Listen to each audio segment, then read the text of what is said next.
Welcome guys. तो आज हम अपना लेक्चर 5 स्टार्ट करने जा रहे हैं। इस लेक्चर को स्टार्ट करने से पहले मैं इसके बारे में बता देता हूँ कि गाइस जो अपना आज का लेक्चर होने वाला है ना, वो काफ़ी ज़्यादा थ्योरेटिकल है। मतलब मैं आपको पहले नहीं समझाऊंगा, पहले मैं आपको उसके बारे में लिखवाऊंगा। लिखवाने के बाद मुझे उसमें वर्ड्स मिल जाएंगे, उन वर्ड्स को लेके मैं आपको अच्छे से समझाऊंगा। तो आप बिल्कुल पैनिक मत होना कि मुझे समझाया नहीं। पहले मैं इसकी थोड़ी थ्योरी लिखवाऊंगा आपको, फिर समझाऊंगा, फिर थ्योरी लिखवाऊंगा, फिर समझाऊंगा। और ये एक बात मैं पहले बता देता हूँ, अब इस लेक्चर में भी अपन 2 टॉपिक क्लियर करेंगे। अपना पहला टॉपिक होगा आइंस्टीन की प्रकाश विद्युत समीकरण, और एक टॉपिक अपन और लेंगे बाद में। तो दोनों टॉपिक्स हैं जो थोड़े बहुत क्या, ज़्यादातर इनमें थ्योरी है। तो आप बिल्कुल पैनिक मत होना, मैं जैसे से लिखता हूँ आप साथ में लिख लो और समझाओ तो समझ लेना। इस प्रकार से अपन इस लेक्चर को कंप्लीट करेंगे। तो गाइस आज हम स्टार्ट करते हैं अपना लेक्चर 5, आइंस्टीन के प्रकाश विद्युत समीकरण। आइंस्टीन बहुत बड़े साइंटिस्ट रह चुके हैं अपने फिजिक्स के लिए। तो उन्होंने क्या किया कि प्रकाश विद्युत समीकरण दिए एक।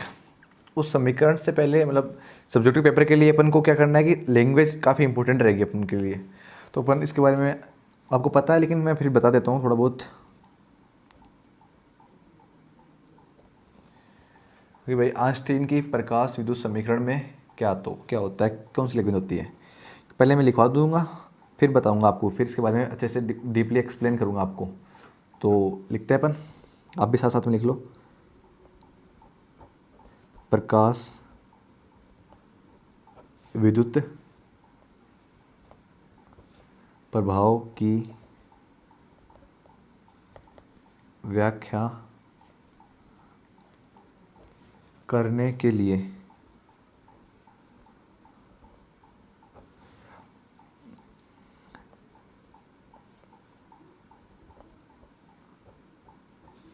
आइंस्टीन ने माना कि इस घटना में प्रकाश कणीय प्रकृति दर्शाता है। गाइस मैंने आपको शायद लेक्चर 2 में बताई थी कि प्रकाश की 2 प्रकृति होती हैं, कणीय प्रकृति तथा तरंगीय प्रकृति। तो आइंस्टीन ने क्या किया कि प्रकाश विद्युत प्रभाव की व्याख्या करने के लिए उन्होंने क्या माना कि प्रकाश को एक कणीय प्रकृति दर्शाता है। इस प्रकार से उन्होंने माना कि प्रकाश एक कणीय प्रकृति दर्शाता है। उन्होंने मान लिया। फिर क्या उसका मतलब क्या होगा, अर्थात प्रकाश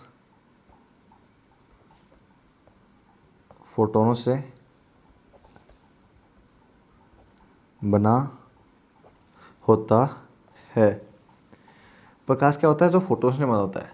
जब ये फोटोन धातु की सतह पर आपतित होते हैं, जब यह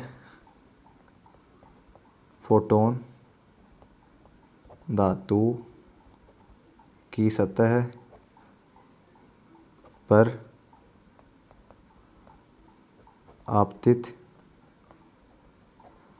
आपतित होते हैं, यानी कि ये जब ये धातु पर आके टकराते हैं, तब ये फोटोन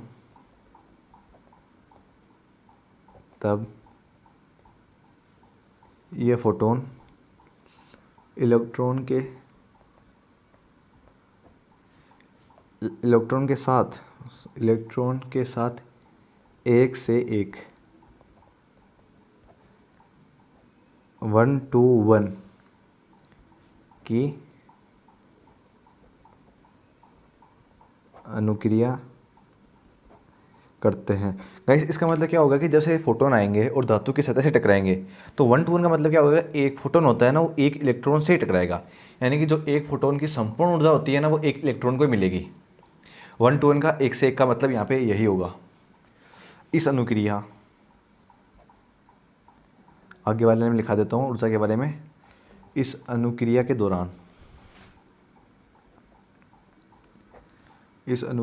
दौरान एक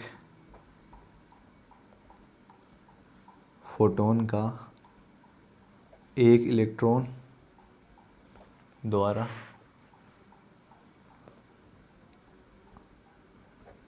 पूर्णतः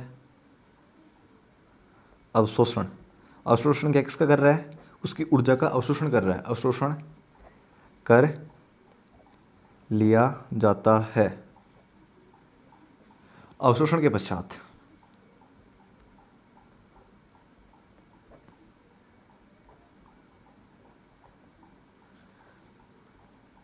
फोटोन अपनी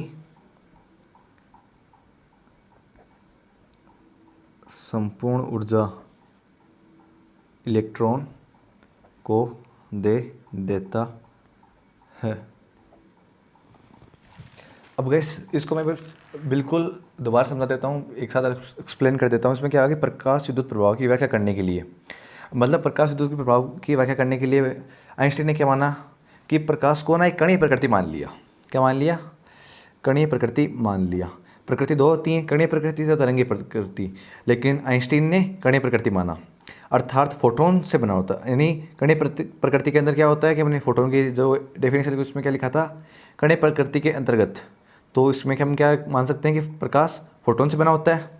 जब फोटोन धातु की सतह पर आपतित होते हैं, मतलब जैसे फोटोन आ रहे हैं और धातु से टकरा रहे हैं, जैसे धातु से टकराएंगे तो क्या होता है, 1 to 1 की प्रक्रिया होती है। 1 to 1 की प्रक्रिया मतलब ये होता है कि एक फोटोन होता है जो एक इलेक्ट्रॉन से टकराता है। इस अनुक्रिया में के दौरान एक फोटोन एक इलेक्ट्रॉन द्वारा पूर्णतः अवशोषण कर लिया जाता है। मतलब जो एक फोटोन की ऊर्जा होगी वो एक ही इलेक्ट्रॉन द्वारा उत्सर्जित, मतलब उसको अवशोषण कर लिया जाएगा और उस ऊर्जा को पाके वो वहाँ से उत्सर्जन हो जाएगा। इसका मतलब यही होता है यहाँ पे मुख्य बात ये है अपन के 1 to 1 की प्रक्रिया दर्शाते हैं। और 1 to 1 की प्रक्रिया के दौरान क्या होता है कि संपूर्ण ऊर्जा, समझ गए होंगे कि अब एक फोटोन की संपूर्ण ऊर्जा एक इलेक्ट्रॉन को मिल जाती है। ओके, इसके बाद में देखते हैं उस ऊर्जा को पाकर इलेक्ट्रॉन क्या करता है। तो जो अपनी नेक्स्ट लाइन होगी वो ये होगी, सतह पर स्थित इलेक्ट्रॉन फोटोन से प्राप्त ऊर्जा को निम्नलिखित दो भागों में खर्च करता है। गाइस, किसी को राइटिंग से रिलेटेड कोई प्रॉब्लम हो तो मैं साथ साथ में बोल भी रहा हूँ, मैं जैसे जैसे बोल रहा हूँ आप सुन के वैसे भी लिख सकते हैं, वरना राइटिंग मेरी ठीक ठाक ही है, समझ में आ जाएगी आपको। अब इसमें क्या लिखा है कि सतह पर स्थित इलेक्ट्रॉन से प्राप्त ऊर्जा निम्नलिखित दो भागों में खर्च करते हैं। दो भागों में मतलब पहला भाग क्या होगा कि जैसे उनको ऊर्जा मिलती है तो वो क्या करते हैं, उनके दो भागों में डिवाइड कर लेते हैं। पहले भाग में क्या होता है कि धातु से बाहर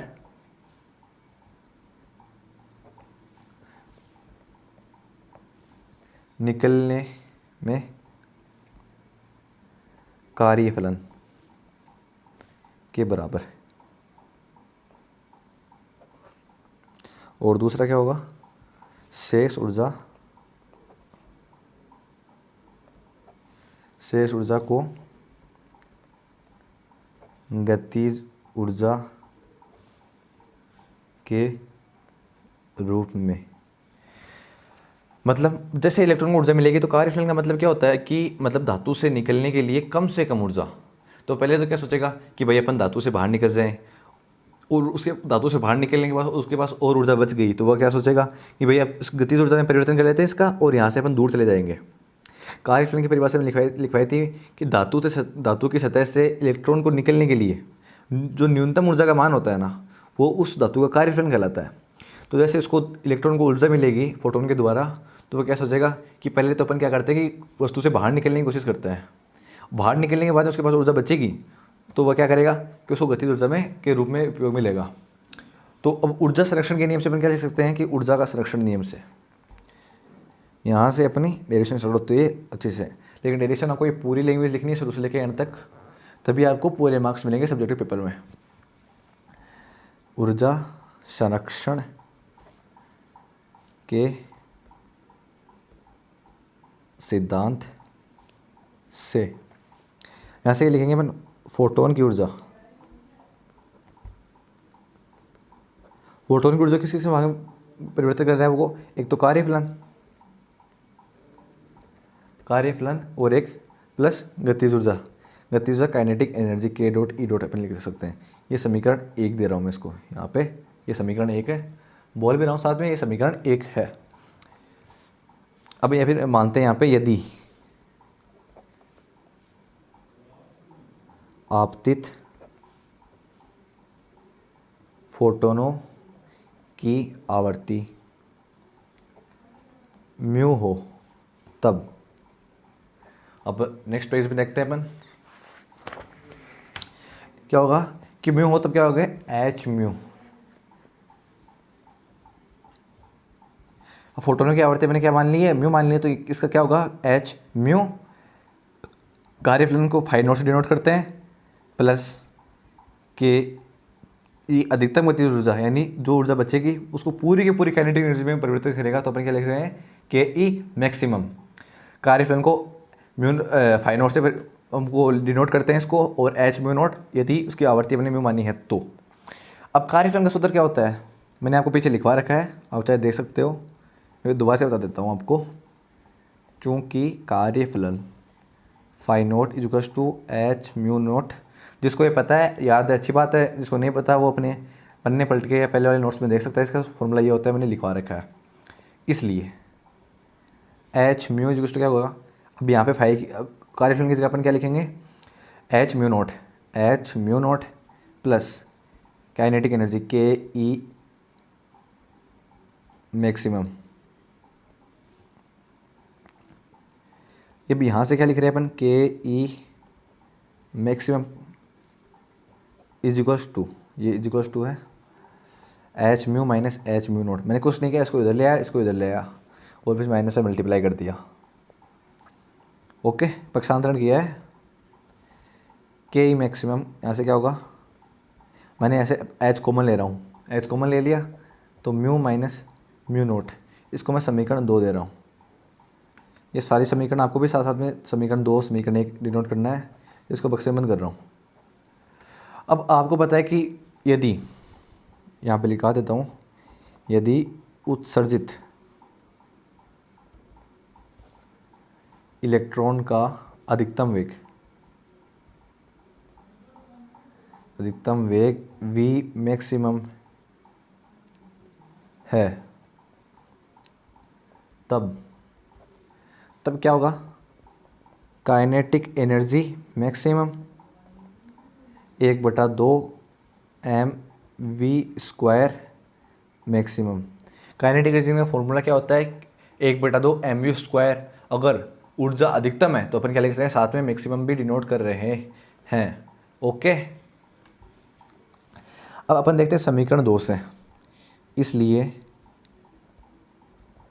समीकरण 2 से, अब समीकरण 2 में अपन 1/2 mv² लिख देंगे यहाँ पे 1/2 mv² maximum is equals to H mu minus mu naught. ये समीकरण 3 हो गई अपनी। अब यदि निरोधी विभव v नोट है, यदि निरोधी विभव, ये गाइस जो डेरिवेशन है ना शुरू में आपको बिल्कुल अच्छे अजीब सी लगेगी कि मैं क्या क्या करवा रहा हूँ, लेकिन आपको पैनिक होने की ज़रूरत नहीं है। जब एक बार पूरी हो जाएगी तो आपको पढ़ोगे इसको एक बार खुद से मन से, तो आपको ये बिल्कुल सरल लगेगी, कुछ नहीं है इसमें। ऐसे एक बार में पढ़ने से याद नहीं होती चीज़ें, इसको बार बार आप रीडिंग करोगे तो आपको बिल्कुल माइंड में सेट हो जाएगी ये। यदि निरोधी विभव वी नोट हो तब के ई मैक्सिमम क्या इसका इक्वल हो जाएगा ई वी नोट। गैस मैंने आपको जो फॉर्मूले बताए हैं फाइव नोट का एच म्यू नोट के ई वी नोट आपको मैं अभी दिखाता हूँ। मैंने आपको पहले लिखवाए थे जो किसी के और मैंने लिखवाए नहीं है। कार्यफलन में आपको साफ साफ लिखवा रखा है five naught equals to H mu naught, और मैंने शुरुआत में वही माना है। ओके, अब बचा कौन सा अपना एक फॉर्मूला और बच गया अपना, सेकेंड फॉर्मूला अपना क्या है K E maximum equals to e we naught. E we naught ये भी मैंने आपको लिखवा रखा है, ये कहाँ पे लिखवा रखा है निरोधी विभव में, निरोधी विभव ये रहा K E maximum E we naught, E का मान 1.6 इंटू 10⁻⁻19 कूलम। ओके, ये मैंने आपको बिल्कुल बाकायदा लिखा रखा है, मैं इसी से इसको आगे पुट कर रहा हूँ। ओके, तो अपनी चीज़ें जो पढ़ रखी हैं जो अपने याद कर रखी हैं उन्हीं से अपन आगे की डेरिवेशन कर रहे हैं। नई चीज़ें तो आई नहीं रही अभी तक, इनको बस इधर उधर कर रहा हूँ मैं। ई वी नोट अपन यहाँ तक हो गया। क्यों हुआ, मैंने आपको रीजन दोनों का बता दिया है, ई वी नोट का भी बता दिया है, और मुझे लगता है किसी को ये समझ में नहीं आया होगा तो मैंने इसका भी रीजन बता दिया है, phi naught is equals to H mu naught. Okay, उम्मीद करता हूँ यहाँ तक समझ में आ गया होगा। इसके बाद में देखते हैं इसलिए समीकरण 2 से अपन क्या लिख रहे हैं, आप के ई मैक्सिमम का मान क्या लिख देंगे, ई वी नोट। तो यहाँ से क्या है, h mu minus mu note, या निरोधी विभव, यहाँ से हम निरोधी विभव का भी मान डिफाइन करेंगे, वी नोट। अब ई यहाँ पे क्या है, मल्टीप्लाई में है, तो यहाँ पे जाएगा डिवाइड में हो जाएगा, H divide by E mu minus mu note. अब मैं इनको खोल दूंगा तो ये क्या हो जाएगा, म्यू नोट इक्वल्स टू क्या हो जाएगा, H divide by E mu, एक बार म्यू से मल्टीप्लाई हो जाएगा, minus H divide by E mu naught. ये समीकरण 4 हो जाएगी। ओके, इतनी ही ये डेरिवेशन है। अब यहाँ पे अपन क्या लिख देंगे, समीकरण 1, 2, 3 व 4 को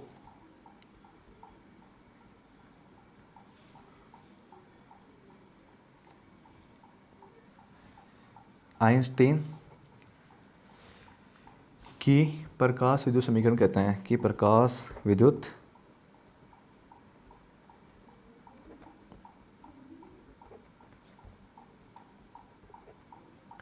इनको क्या कहते हैं, प्रकाश विद्युत समीकरण।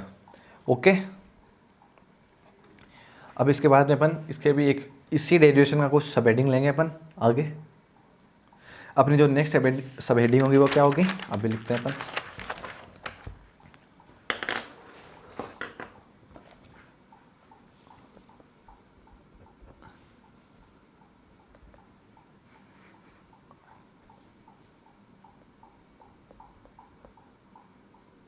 एक मिनट, ये मैंने थोड़ा सा गलत लिख दिया यहाँ पे।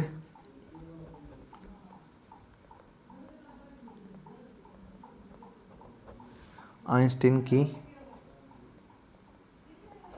प्रकाश विद्युत समीकरण द्वारा प्रकाश विद्युत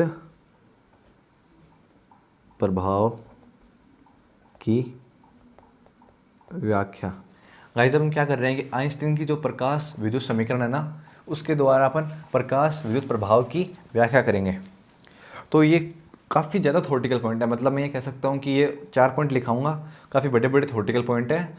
तो आपसे रिक्वेस्ट है कि आप मेरे साथ साथ में लिखते जाएँ, और मैं जैसे ही पॉइंट पूरा होगा तब वहाँ पे आपको उस पॉइंट के बारे में बता दूंगा। ओके, तो अपन यहाँ पे पॉइंट फर्स्ट लिखते हैं। अपना पॉइंट फर्स्ट क्या है, जब धातु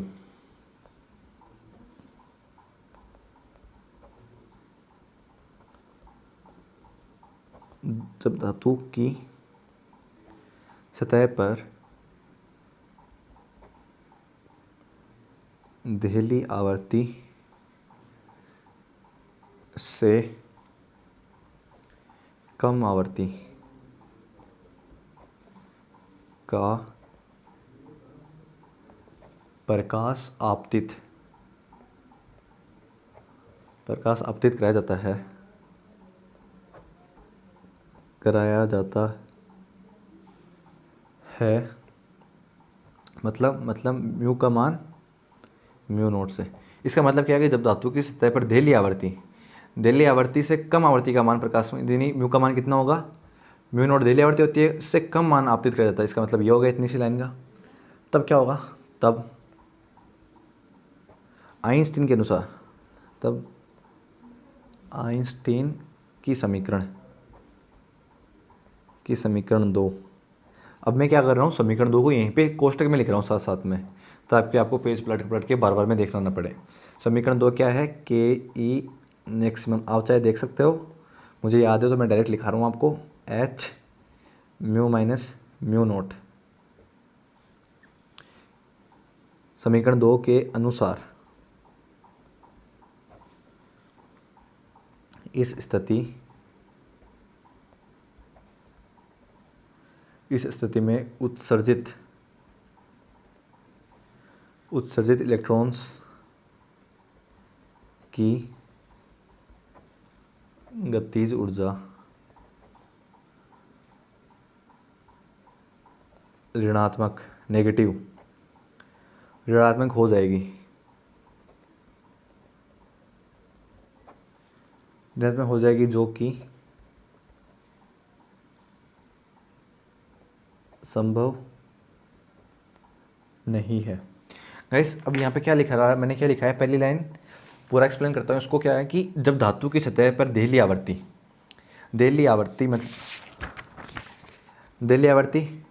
म्यू नोट से कम आवर्ती, यानी इससे कम मतलब म्यू का प्रकाश हम क्या कर रहे हैं, डाल रहे हैं। तो आइंस्टीन की समीकरण 2 है के डॉट ई डॉट मैक्सिमम। ये समीकरण क्या है, h mu minus mu note.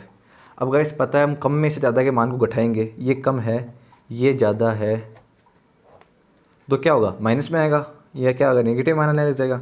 तो काइनेटिक एनर्जी का मान जो भी आएगा वो नेगेटिव में आएगा और जो कि संभव नहीं है। अगर उसको बेचारे को ऊर्जा चाहिए और उसको ऊर्जा नेगेटिव में मिल रही है तो वह उत्सर्जन थोड़ी हो पाएगा उस इलेक्ट्रॉन का। तो गतिज ऊर्जा ऋणात्मक हो जाएगी जो कि संभव नहीं है। ओके, और इसके कारण क्या होगा कि भाई इलेक्ट्रॉन का उत्सर्जन नहीं होगा। हमें पता है कि उसको कुछ ना कुछ ऊर्जा चाहिए, जबकि ऊर्जा तो उसे नेगेटिव में मिल रही है। तो अपन एक लाइन और यहाँ पे लिखेंगे, अर्थात इस स्थिति में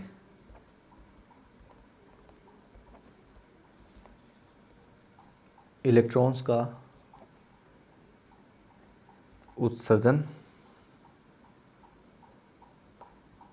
संभव नहीं है, यानी यहाँ का इलेक्ट्रॉन का उत्सर्जन संभव नहीं होगा। गाइस इसके जो 4 पॉइंट है ना, काफ़ी सरल पॉइंट है, बस लैंग्वेज लिखेंगे और समझेंगे तो अपन को आसानी से समझ में आ जाएंगे। तो आपसे रिक्वेस्ट है कि वीडियो को स्किप ना कीजिए, बीच में वीडियो को पूरा देखिए, तभी आपको बिल्कुल अच्छे से समझ में आएंगे। मैं बिल्कुल ईजी से ईजी लैंग्वेज में आपको लिखवा रहा हूँ ताकि आपको इस लैंग्वेज को पढ़ते समझ में आ जाए। समझ में नहीं आ रहा फिर मैं आपको बोल के समझाऊंगा, अलग से रफ काम करके ही बताऊंगा आपको। तो आप बिल्कुल कंटिन्यू देखिए वीडियो को।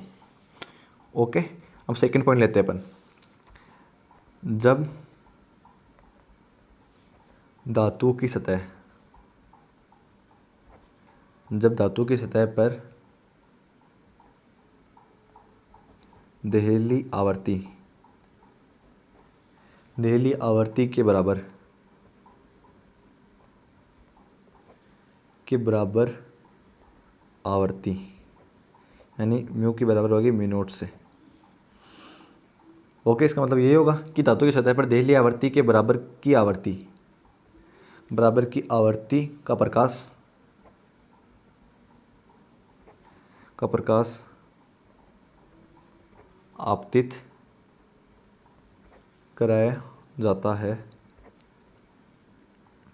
तब समीकरण 2 मैंने अभी भी यहाँ पे लिखी है, दोबारा से डिनोट नहीं कर रहा हूँ, एक ही पेज पे आ गई। तो समीकरण 2 के अनुसार इस स्थिति में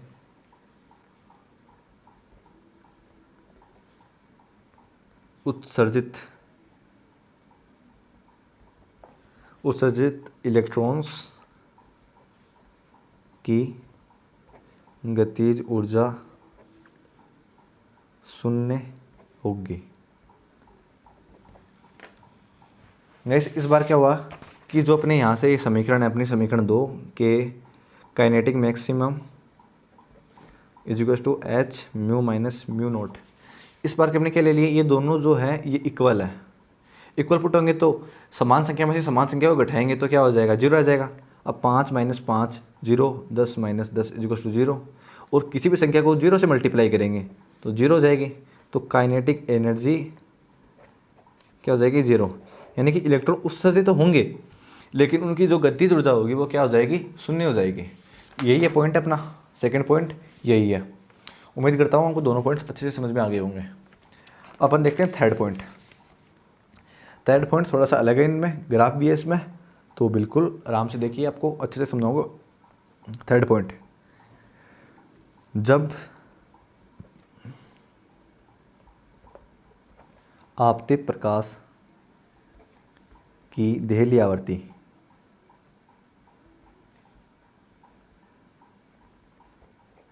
देहली आवर्ती के पश्चात देहली आवर्ती के पश्चात आवर्ती का मान बढ़ाया जाता है तब समीकरण 2 के अनुसार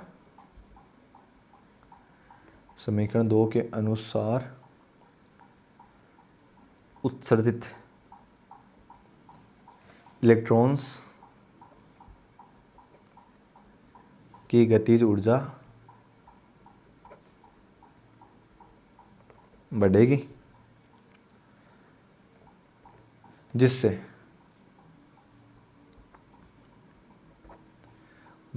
समीकरण 4 मैं यहाँ पे लिख देता हूँ। वी नोट निरोधी विभव H divide by E mu minus H divide by E mu naught के अनुसार, समीकरण 4 के अनुसार निरोधी विभव का मान बढ़ता है।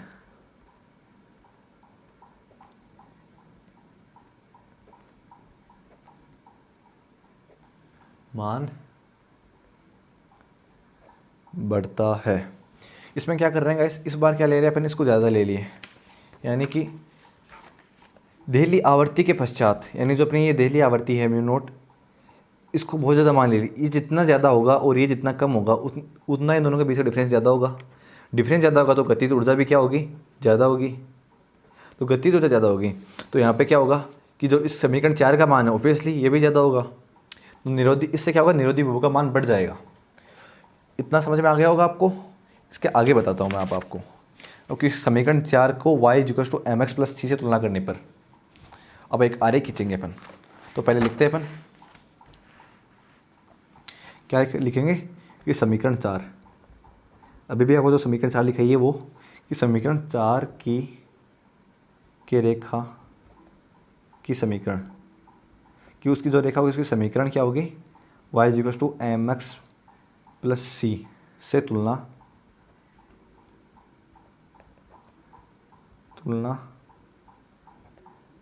करने पर, तुलना करेंगे तो ग्राफ कुछ इस प्रकार से आएगा।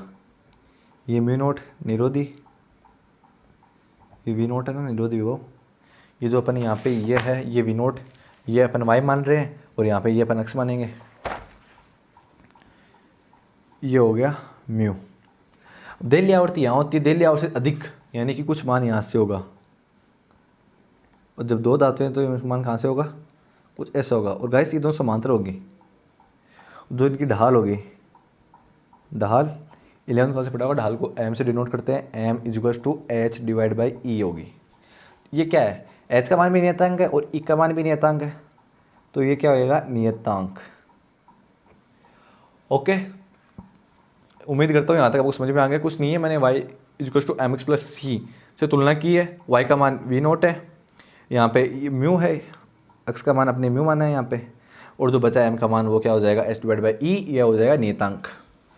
ओके, अब इसको मैं थोड़ा लैंग्वेज में लिखा देता हूँ आपको, ताकि आप फिर कभी पढ़ो तो आपको भी याद रहे। उपरोक्त समीकरण, नहीं समीकरण नहीं, उपरोक्त ग्राफ लिखेंगे ना, उपरोक्त ग्राफ की ढाल एक नियतांक h डिवाइड बाई ई प्राप्त होती है, इसलिए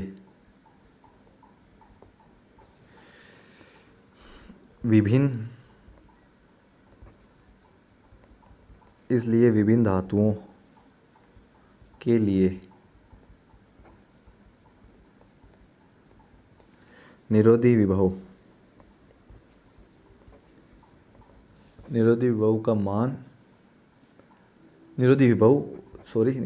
व आवर्ती के ग्राफ समांतर प्राप्त होते हैं।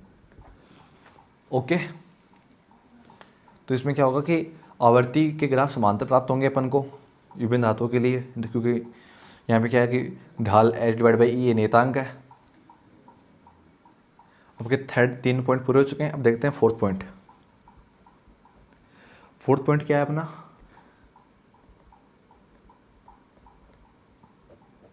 आइंस्टीन के अनुसार फोटोन व इलेक्ट्रॉन के मध्य, ये मैंने आपको बता रखा है इसलिए थोड़ा स्पीडली बता रहा हूँ उसको, 1 से 1 की अनुक्रिया होती है। कुछ डेरिवेशन स्टार्ट करते हैं, 1 से 1 की अनुक्रिया आपको समझाई थी मैंने, वही है यहाँ पे वो होती है। इसलिए आपतित प्रकाश की तीव्रता का मान बढ़ाने पर उत्सर्जित इलेक्ट्रॉन्स की संख्या बढ़ती है। उत्सर्जित इलेक्ट्रॉन की संख्या बढ़ती है, फलस्वरूप प्रकाश विद्युत धारा का मान समानुपाती रूप से बढ़ेगा। तो गाइस इस पॉइंट को मैं एक बार दोबारा समझा देता हूँ आपको कि इस पॉइंट में क्या है कि आइंस्टीन के अनुसार फोटोन व इलेक्ट्रॉन के मध्य 1 से 1 की अनुक्रिया होती है, यानी कि 1 to 1 की अनुक्रिया होगी। यहाँ पे हमको पता है 1 से 1 की अनुक्रिया, यानी कि जो एक फोटोन की ऊर्जा होती है वो एक इलेक्ट्रॉन को ही मिलेगी, जिससे क्या होगा, आपतित प्रकाश की तीव्रता मैंने क्या बताया था आपको, तीव्रता माने होता है पैकेट, ये पूरी हुए पैकेट है का मान, तीव्रता का मान बढ़ाने पर उससे इलेक्ट्रॉन की संख्या बढ़ती है, यानी कि जितने ज़्यादा पैकेट डालेंगे उतने ज़्यादा लोगों को मिलेंगे और उतने ज़्यादा लोग नारे लगाएंगे। लोग यहाँ पे क्या हो गए, इलेक्ट्रॉन, और नारे क्या हो गए उनके, जो वो नारे लगाते हैं ज़ोर ज़ोर से, वो क्या हो गए, उनकी जो उत्सर्जन हो रहे हैं वो हो गए, उनकी गति ऊर्जा बढ़ेगी। समानुपाती मतलब I समानुपाती N। इससे क्या होगा कि प्रकाश विद्युत धारा होगा यहाँ पे, प्रकाश विद्युत धारा का मान समानुपाती रूप से बढ़ेगा। ये क्या होगा, I समानुपाती N। N यहाँ पे क्या है, प्रति सेकंड से निकलने वाले इलेक्ट्रॉनों की संख्या। ओके, मैंने आपको बता रखी है चीज़। तो गाइस इस लेक्चर में अपन केवल आइंस्टीन का नियम पढ़ा है, तो इस लेक्चर को यहीं फिनिश करते हैं अपन। और आपसे थोड़ी सी रिक्वेस्ट है, अगर आपको ये कंटेंट पसंद आए, जो मैं जिस तरीके से समझा रहा हूँ, तो आप अपने दोस्तों से शेयर करें। Thank you.